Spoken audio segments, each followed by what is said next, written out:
So of course the original video that I uploaded had some fucking problems to it, because of course it did.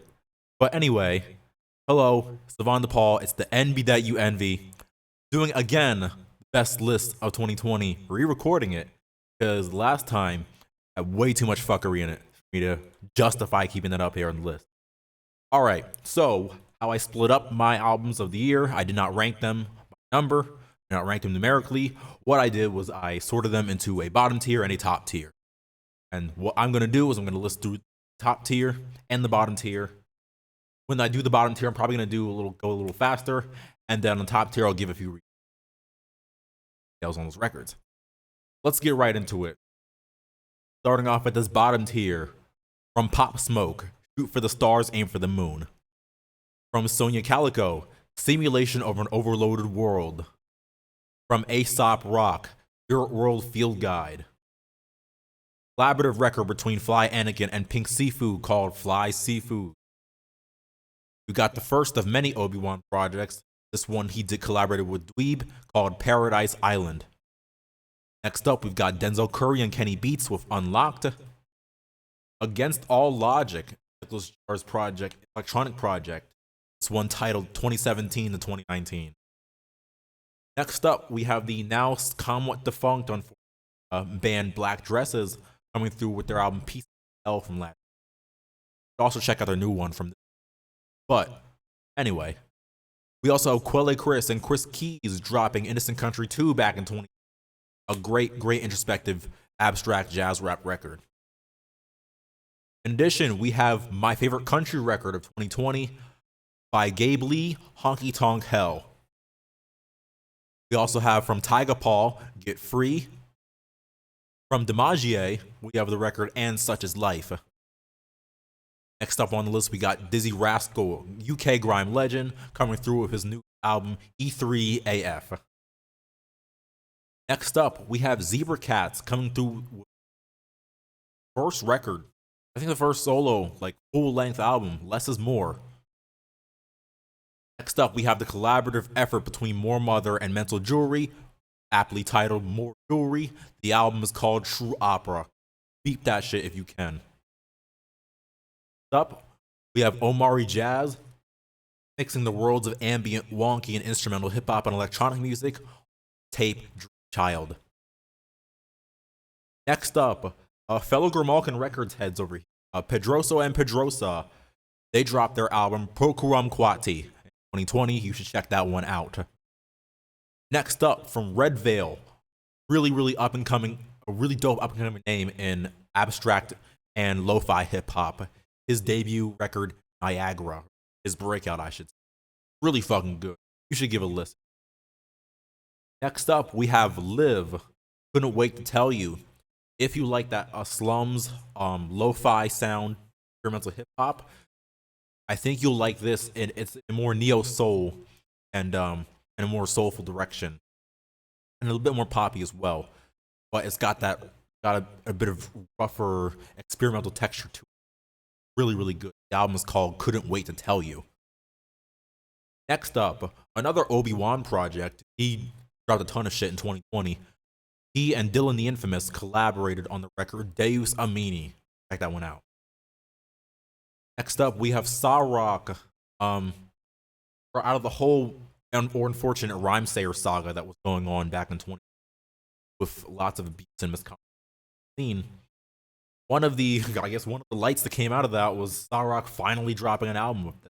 And it could have been, as a result of the drama and stuff. But we finally got the Sharecropper's Daughter. We're into some conscious hip hop.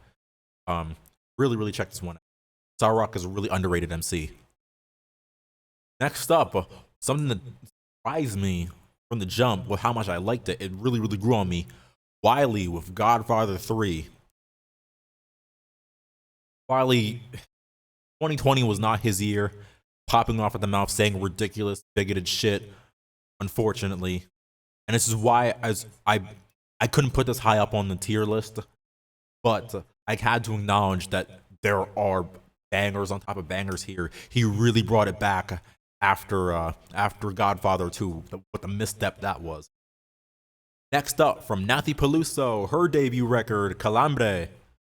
Spanish hip-hop artist, Argentine Spanish hip-hop artist. There's a lot of elements there of bossa nova, pop, rap shit, boom bap.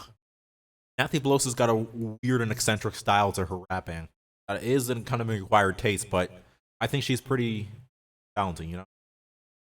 Next up, from Rap Ferreira, Purple Moonlight Pages, Milo, aka Scallops Hotel, so making the switch to the Rap Ferreira name, and what a fucking record to do with. This record is awesome. Some really awesome experimental hip-hop here, abstract hip-hop. You're getting the deep, witty lyricism, packed with references.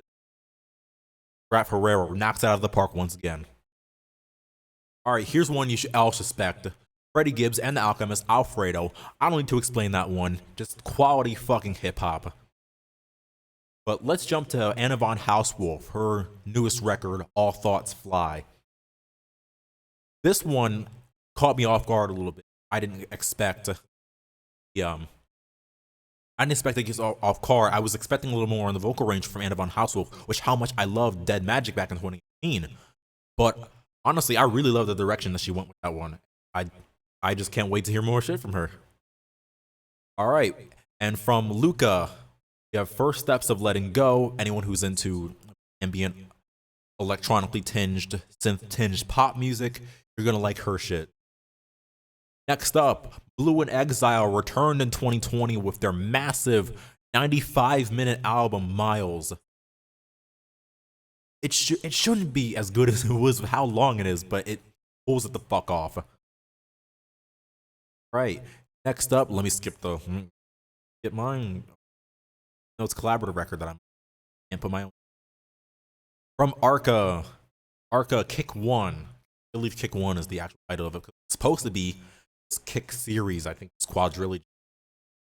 But it's Arca's most accessible record. It's her, she's doing more vocal shit on this ever before.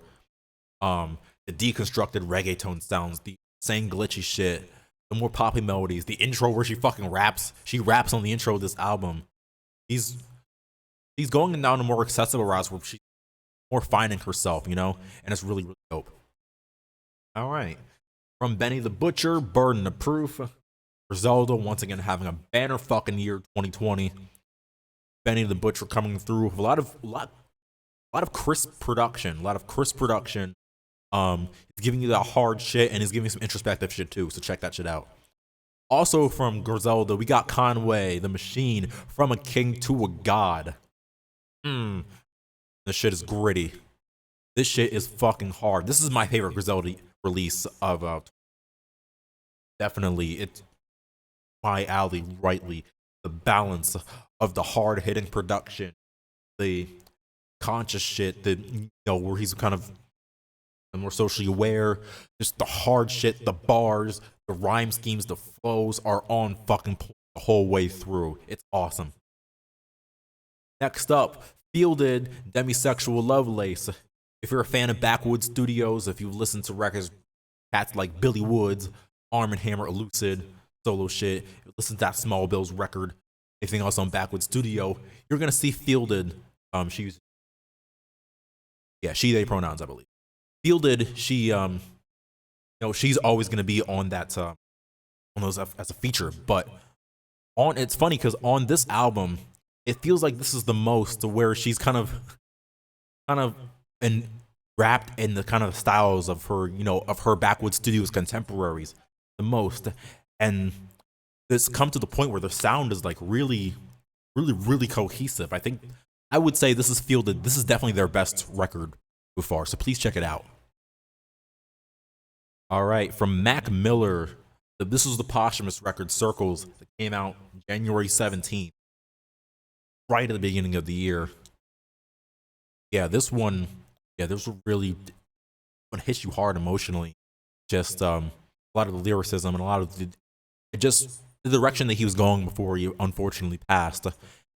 Probably, I would say, easily the most tasteful and most appropriate posthumous release that definitely came out in a long time.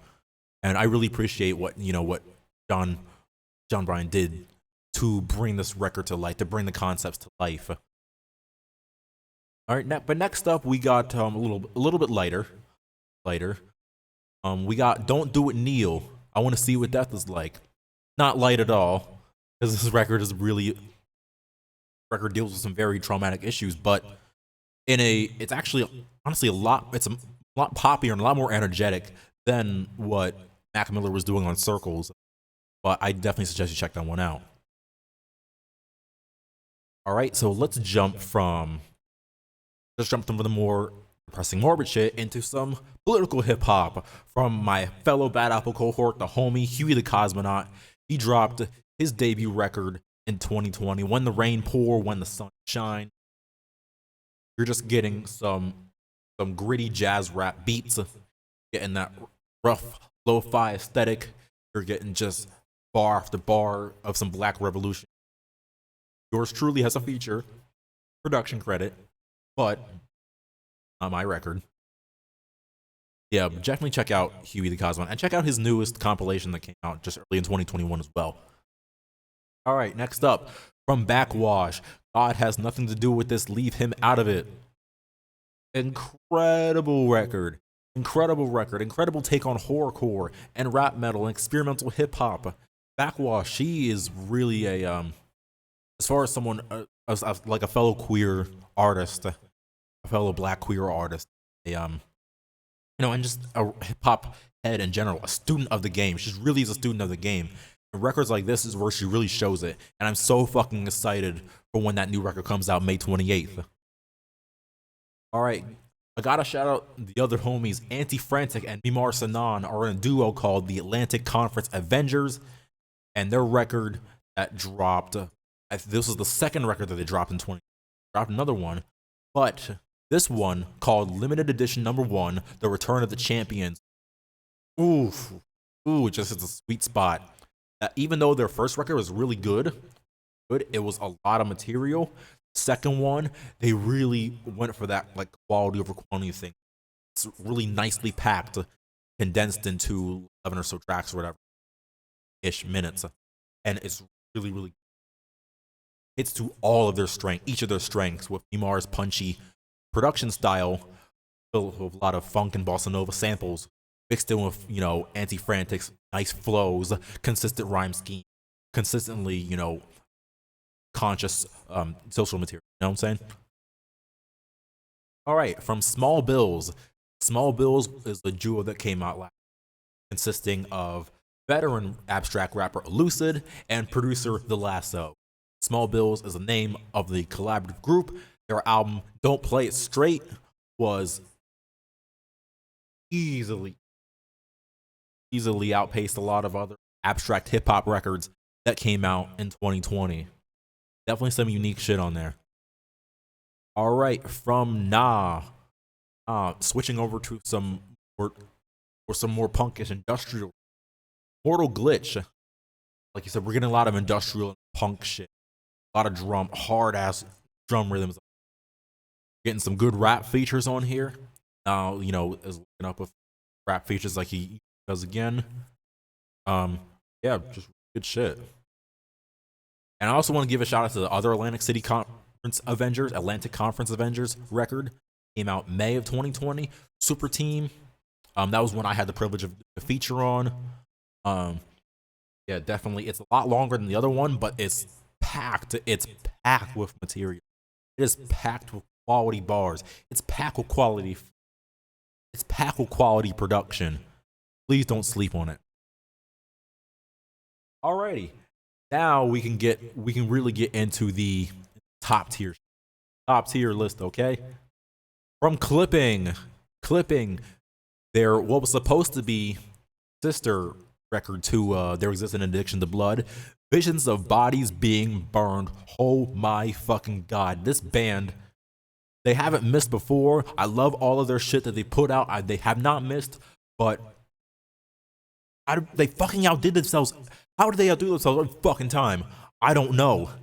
This record is fucking amazing. If this were ranked, if I were to rank the list, I might have this at number 1, just straight up. I ranked them at number 1 last time, or number 2 last time, 2019. But damn, everything everything from the sound design to the production to what the time things they're incorporating to the methods of recording and all the different instrumentation and the the context behind David's lyrics to the bristling flows that are on this one. Everything about this record is incredible. I can also say all those positive things about the collaborative record between Moor Mother and Billy Woods, Brass. If there's a record I've gone to from 2020, if I've gone back to more than Visions of Bodies Being Burned, it's Brass.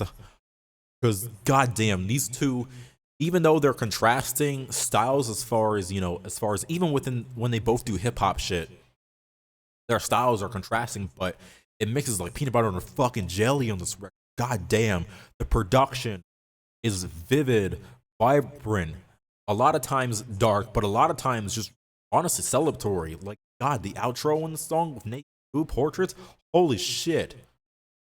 Holy fucking shit. An outro like that. Moor Mother's energy is insane. Billy Woods, morbid sense of humor, and all the references are on point as ever. The features are great. The production from cats like Willie Green and the fucking Alchemist is here. God, I can't wait for that Armand Hammer record. Haram. Armand Hammer and the Alchemist are living together on that. I can't wait. But anyway, please check out Brass. Please fucking do it. This album is amazing. Next up, another Grimalkin Records pick. Cardinality, self-titled record. This duo consisting of AG and Ty Sorrell. Both quality fucking people. Both really, just on a personal level, are great fucking people. And this album was awesome. If you're looking for gospel and jazz tinged pop rap, a little bit of alternative R&B sounds, lots of good vocal melodies, very kind of slick flows, slick laid back vocal deliveries, good features, check this one out. Next up, my fucking boy did it. In my opinion, my fucking boy did it. Joji, Nectar. I think some people were a little hard on this record, in my opinion. Because honestly, it kind of makes sense because the singles were so strong. The singles to this album were so strong between Run and Sanctuary and Your Man. Honestly, Pretty Boy came. That was kind of after the record, But and Daylight as well. God, the singles were really, really strong, and I don't blame people for like going into it expecting just all the singles. But I think generally this record was amazing either way. Like, there are some fantastic deep cuts here. Even the one or two tracks that I would have trimmed from the track list could have still worked, had they been, had another little element, some other spices thrown in there. That's only one or two tracks. The other 16 songs on this album are fucking fire. Joji proved so much as a singer and a vocalist and a songwriter as well. The evolution's been really dope to see. Next up, from King Krule, we got Man Alive. I think it was a pretty good foil to what King Krule was doing on the. Honestly, it's hard for me to say which record I like more, because I feel like they play off each other really well. Definitely, you should check those out. Another record that I fight between, I fight between. Well, I like the previous, but it feels like at the end of the day, they just meld together. They're sister records. I feel the way about Playboi Carti's Whole Lotta Red. In a way, I feel like I don't want to compare it to Dilit, whether it's one's better or the other. They just work. They just both fucking work. Especially the more aggressive and experimental moments on Whole Lotta Red. I go back to every fucking day. I can't go one day without playing New Tank or Teen X. The codeine. That's so good. I'm in the X. I'm in the codeine. Oh, please, God, check that out. So good. That's so fucking good. All right, next up. Your old Droog's best album. Fucking album. Dump Yard, Krutoy edition. This, as far as the production, because we're obviously pulling a lot of Eastern European influence, this shit, This is Ukrainian. This album is Ukrainian as fuck. First of all, it feels like this is honestly one of his most authentic releases. Like he's in his zone on this fucking. He's in his fucking zone. I was actually I just re-listened to this record last night. It was good as when I thought, when I first listened to it. So check that one out. Also a record that I went back to just yesterday. Uchis, Sin Miedo del Amor y Otros Demonios. What a damn good Latin pop record. Damn good Latin pop record. Especially for the fucking main. Some really good shit here. Not cutting edge production. We're not getting like super futuristic shit, but it's clean. The production's clean. Fuck. The features are, except for one feature, but every other feature was on point. Rico and Nasty was on point. The dance hall cuts generally fucking great. You know, we got other styles of like here. We got a little bit of diversity in style here, with a little bit of that cutting edge and that polish that we expect from Uchis. That's really, really dope. Next up, Navy Blue, Song of Sage, Post Panic. What I thought was a considerable improvement over the just okay out of Yearning. It was this album is a considerable step up in my opinion. Production, in my opinion, is a lot livelier. Actually, a bit more vibrant for my tastes, with some of the samples that were flipped and some of the melodies that were coming through in those beats were a lot more engaging than what we were getting on his previous 2020 release. Yeah, Sage still a dope lyricist. We're not counting that. We get a few more features on this record. Last time it was just Ka. This time we got Maxo on here. We got Billy Woods. We got Yasin Bey here. We got a few more features, and they're all quality. They're all quality. Please check that one out. Navy Blue, Song of Sage, Post Panic. Switching gears a little bit, we're gonna go over back to the UK because the Mexico man Mez dropped his best project to date. I think this is actually an album as opposed to extra long EP. This is actually an album. Tyrone 3. Tyrone 3 is awesome. It is awesome. Mez is has such a unique style within rhyme music and within dancehall at this point. Getting into some dancehall ragga shit. At this point, you know, he's obviously, you can see where his influences were starting with DWE and whatnot and other grime artists and, elders in the grime scene. He turned that style into his own. He really turned that style into his own. And he really made something, you know what I'm saying?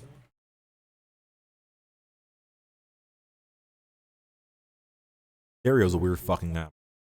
Remember to rewind that shit. Fine. Alright, next up, Thaumiel Sonozaki. We got Amber Ethereal. This one's a little bit straightforward. It's a very melodic and a very contemplative ambient record. But it's a very beautiful and a very pretty experience. Next up, another one album is just an experience, but it's a lot more meditative, a bit more abstract. It's Madame Data. They dropped their record. 4 Agnes Martin, 6 Architectures, and Light and Water. When I say this album is really, really meditative, this album always compels me to think as, getting some really long tracks here where we're really contemplating, what kind of concepts are being explored here, and I really appreciate about this art. It's not very flashy, and it's not meant to be flashy. It's not some wide stereo experiment, not a banger, but it's not meant to be any of those things. And what it's meant to be is in that moment, is meant to be in that kind of lowercase space of embracing that minimalism, embracing, using that minimalism to push the boundaries of what art is, and that is really fucking awesome, This next album is a lot more lively. I think, honestly, this next album is kind of polar opposite of what a Madame Data record is. It's Dorian Electra, My Agenda. they're I can always appreciate a fellow person outside the gender binary really taking down and really deconstructing machismo and incel archetypes through fucking pop music. And Dorian Electra, they do it really well. They did it well with Flamboyant, and here they're doing it really well, but they're throwing pop conventions out the window here. They're throwing everything but the kitchen sink at you. The fucking litany of features on this fucking album.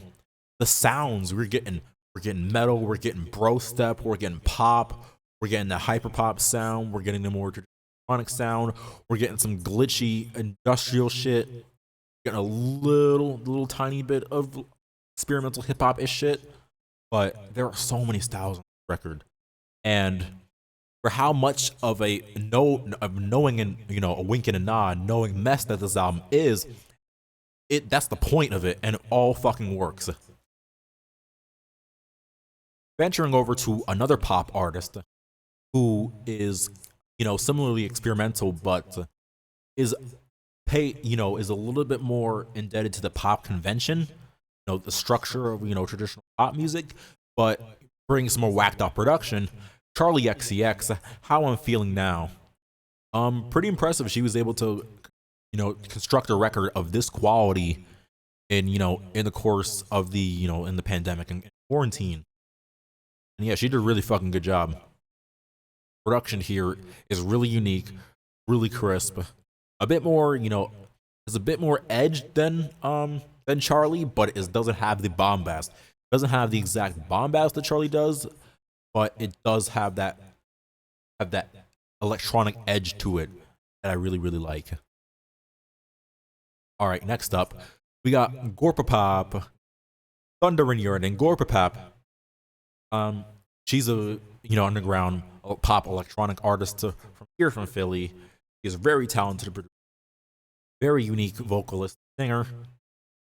And yeah, she really knocked me out of the park on this one. 9 songs, about an hour long. Getting some long form shit here, and it is. There are some great melodies here. There are some vibes here. There are fucking vibes here. Please support Gorpopap. Another world of pop. This one a little bit more electronic, a little bit more ambient. Kelly Lee Owens. This album is called Inner Song. Now, Kelly Lee Owens' take on this is an ambient pop, minimal techno, some tech house in here too as well. And God, album, it's enrapturing, how icy, but yet so inviting. I feel like I'm floating whenever I put this. Songs like Rewild and Melt. Oh damn. John Cale collab that's on here. John Cale collab is great. The songs are good, but it's not like, the track list is not like overly long, but the songs are meaty enough so that, has a full time to develop and really embroil into that transcendental experience. It's really, really dope. Next up, Armand Hammer. I've been mentioning Billy Woods and Elucid on this fucking list a ton of times because I think they're some of the best abstract rappers in the fucking game right now. And their project, Armand Hammer, of course, has been dropping quality the better part of a decade at this point. But Shrines is really, really fucking good. It's their most lush album. Hey, this is some really lush production here. Some of the things on Charms, some of the production quality on songs like Charms and Pommel Horse, and I love the Beat on War Stories. I love Beat on Ramses too. Such, it's honestly one of their liveliest records. And lyrically, once again, they're dishing out some of the hardest and most cerebral shit that rappers are doing these days. God, I can't say enough good things about these two. And like I said before, I cannot wait for their newest album coming later this month, Haram, with The Alchemist. I can't wait. Next up, we got an artist I just discovered. It's Wando.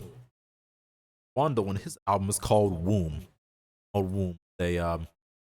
It is an abstract, somewhat lo-fi R&B.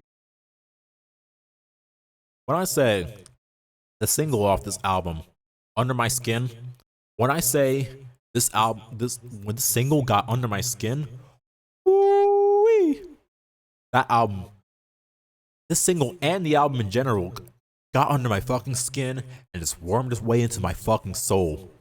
Especially the dirty and gritty and just atmospheric take that he did on the live version. The live version of Under My Skin, which kicks the album off. Ooh, it's so good. You have songs like, there's an ode to moms on this album. One for the Dead. Songs like One for the Dead. Sounds like Centric City. There are some really inventive melodies and really inventive vocal inflections and really inventive, production styles that he's bringing to R&B. It's definitely a lot more up my wheelhouse as far as R&B goes, All right, going to next record, Rina Sawayama. Follow up to that Rina EP, that amazing Rina EP. I knew this album was gonna be great when it dropped. I knew it was gonna be fire, and it was. I also am glad. Also, shout out to Rina Sawayama. Shout out to her. The Brits and Mercury Prize. The weird fucking bullshit qualifications for the awards, they were changed. So Rina Sawayama is actually eligible now. Really shout out to her. And what a record to be nominated for, because goddamn, Sawayama is an awesome record. Pop, pop, pop, pop, pop. If you like your pop music to fucking pop, then this is that shit. Speaking of pop records that pop, Vago, Heart Failure, shout out Rick the. This duo goes fucking hard. Bring some retro futuristic tones to this pop shit. Goddamn, these hooks. Oh, these hooks are infectious. Playboi is infectious. I can't even go into like single tracks in this one. It's so infectious, so upbeat. It's such a vibe. So goddamn good. Please check this out. Next up, more mainstream. This is one that you probably heard of. Probably, if you haven't been living. 21 Savage, Metro Boomin, the sequel to the Savage Mode project. Savage Mode 2. Really fucking good. Really fucking good. 21 Savage has been consistently improving and improving and improving over the years. As a rapper, storyteller, as a personality, person. Same thing with Metro Boomin. Production on this album, detailed as fuck. And even Metro Boomin stepping out of his wheelhouse to do some other shit, like the song "Stepping on Niggas." I did not expect that from like a beat like that from Metro. 21 Savage, cold-blooded as always. A little bit and more introspective too. He's been building this over the years, man. Morgan Freeman is fucking narrating on this album, and really, objections to Freeman, person, whatever. A lot of shit there, but Morgan Freeman as a narrator of this album, melts like butter, baby. All the pieces fit. Other than the really bad Drake verse on this album, everything else fucking fire. All right, next up, the last record that has Obi-Wan on it. Project is called Languid Oceans, but it's a 3-way collaboration between rappers Obi-Wan, got Looms, and the producer Dylan the Infamous, from these three linked up for a project called Languid Oceans, 12 or 13 tracks, less than 30 minutes or whatever. Amazing album, amazing lo-fi hip-hop album, lo-fi jazz rap album. Some really hard fucking lyricism from Obi-Wan and Loom. There are some really dope bars scattered all around this record. Part where he says, for Obi-Wan's finding people with wires on them, people shooting out the limos, but the windows double pressed. Damn. Loom's vocal inflections are, at some points, are as wild as ever. Loomis has a really unique vocal style, has a really unique voice. It's rap shit. Compared with, coupled with his British accent and those vocal inflections, he sounds like no one else in rap right now. Check this one out if you can. Next up, another somewhat mainstream pick, Machine Gun Kelly. Machine Gun Kells, baby. Ticket to my downfall. He pulled off this pop punk shit really well. This album is greater than the sum of its fucking parts. It's meat-headed, it's stupid, it's ridiculous, and it knows it's stupid and ridiculous and just goes full ham. It wears its heart on its fucking sleeve and it pulls it off. Check this out. Machine Gun Kelly's best album, Do Not Fucking At Me. This is the best thing that's happened to him in his career. Honestly, transitioning out of traditional hip-hop into this pop-punk shit, and with a little bit of emo trap in there. A little bit of emo trap on this record. But god damn it, this fucking fits. This fucking fits for him. Alright, a few more records left. From Kia, Forever Your Girl. I think this is the last record here. And we're gonna end on this record, and what a fucking record to end on, because I did not expect to hear hypnagogic R&B from a militant black leftist, black feminist perspective. If you were to tell me, when I was really getting to my stride with this R&B shit in 2015, 2016, if you were to tell me that one of the best albums of the year would be experimental R&B production with, with kind of slum style abstract hip hop vibes thrown in with lyrics that are about black liberation and black feminism, I would have looked at it like I had 3 fucking heads. But yeah, you wouldn't expect an R&B record that's heavily like political or like that to not be overbogged by the content. But Kia as a songwriter and as a vocalist, there's an air to the floatiness to her vocals and to what she's saying, but it also having the gravitas of it being really, really important shit. And I just connect so much with this record.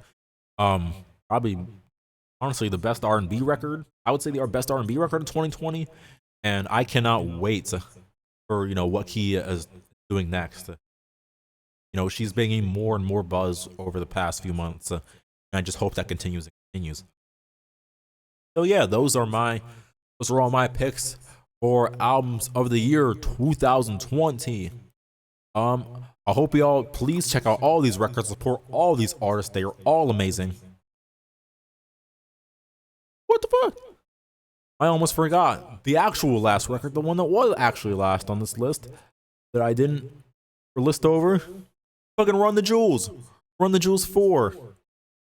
That was the one entry on my list that I almost skipped over. Thank God I didn't end the video then. But at this point, you should know how fucking awesome Run the Jewels is. You should know, the level of quality that you're going to expect, the baseline level of flows, of bars, of, socially conscious material, of hard-edged political commentary that you're going to get on a record. And this, as far as political commentary, it's their best shit. As far as production-wise, all their albums are amazing production-wise as far as bars and flows and punchlines. But as far as political commentary and the nuance of how they approach things, best record. Best record, easily. So yeah, those are all the 50 to 60 plus records that I thought were the best of 2020. I hope y'all have a good day. Please check out all these records. They're all going to be listed in the description down below. Once again, it's the MB that you envy. Savon DePaul signing out. Peace. Woo!